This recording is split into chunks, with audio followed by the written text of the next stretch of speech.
chocolate, paper, information, property, equipment, furniture, work, luggage.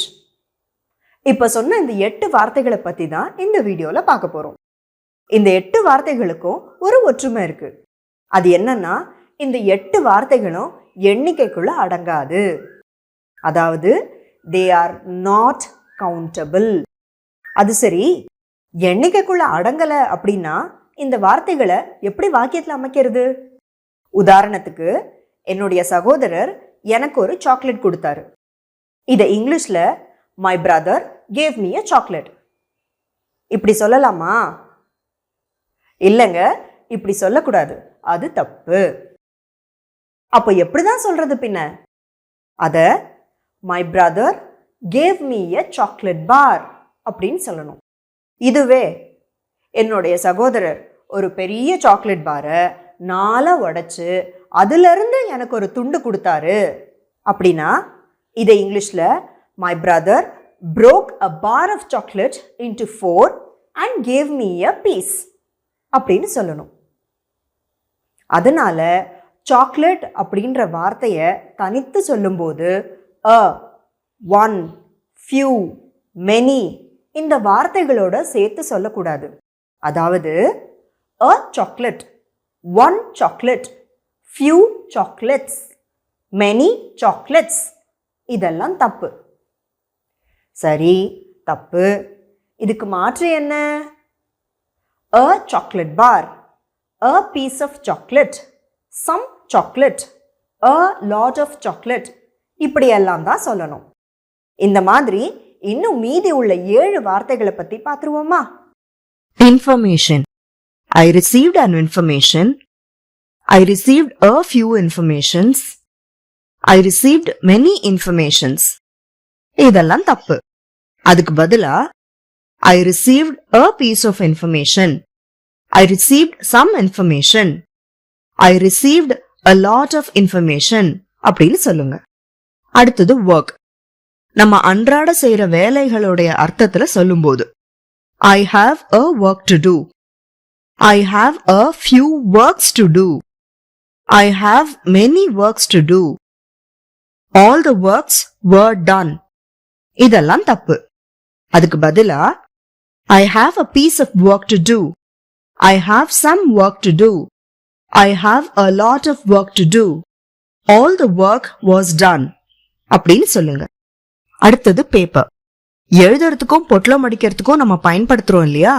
அந்த அர்த்தத்துல வரும்போது there is a paper on the table. I have got a few brown papers. I have got many plain papers அப்படின்னு சொல்லாதீங்க. அதுக்கு பதிலா there is a piece of paper on the table. There is a sheet of paper on the table. There is a slip of paper on the table. I have got some brown paper. I have got a lot of plain paper அப்படின்னு சொல்லுங்க. Paper அப்படின்ற வார்த்தைய news paper and documents அப்படின்ற அர்த்தத்துல சொல்லும்போது countable ஆயிடுது. உதாரணத்துக்கு, you have to sign these papers. இந்த இடத்துல பேப்பர்ஸ் அப்படின்றது டாக்குமெண்ட்ஸ். அதே மாதிரி they put classified ads in local papers. இந்த இடத்துல பேப்பர்ஸ் அப்படின்னா நியூஸ் பேப்பர்ஸ் அப்படின்னு அர்த்தம். அடுத்தது furniture. We bought a furniture for our office. We bought a few furnitures for our office. We bought many furnitures for our office. இதெல்லாம் தப்பு. அதுக்கு பதிலா we bought a piece of furniture இல்லனா an item of furniture for our office. We bought some furniture for our office. We bought a lot of furniture for our office அப்படின்னு சொல்லணும். அடுத்ததா equipment. We require an essential equipment. We require a few essential equipments. We require many essential equipments. இதெல்லாம் தப்பு. அதுக்கு பதிலா we require an essential piece of equipment. We require some essential equipment. We require a lot of essential equipment அப்படின்னு சொல்லணும். அடுத்ததா property. நம்மளுடைய உடைமைகள் அப்படின்ற அர்த்தத்துல வரும்போது some of the stolen properties were found. He left many of his movable properties to his granddaughter. அப்படின்னு சொல்லக்கூடாது. அதுக்கு பதிலா some of the stolen property was found. He left most of his movable property to his granddaughter. அப்படின்னு சொல்லணும்.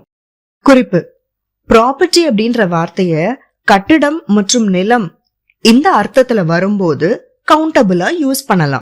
உதாரணத்துக்கு, buying a property is a complicated business. கடைசியா luggage. She carried a luggage. I need to buy a few new luggages for my vacation.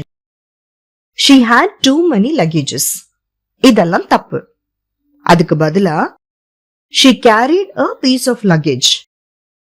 I need to buy some new luggage for my vacation. She had too much luggage. அப்படின்னு சொல்லணும். இப்போ உங்களுக்கு புரிஞ்சுதா? ஏதாவது doubts இருந்ததுன்னா கமெண்ட்ஸ்ல கேளுங்க.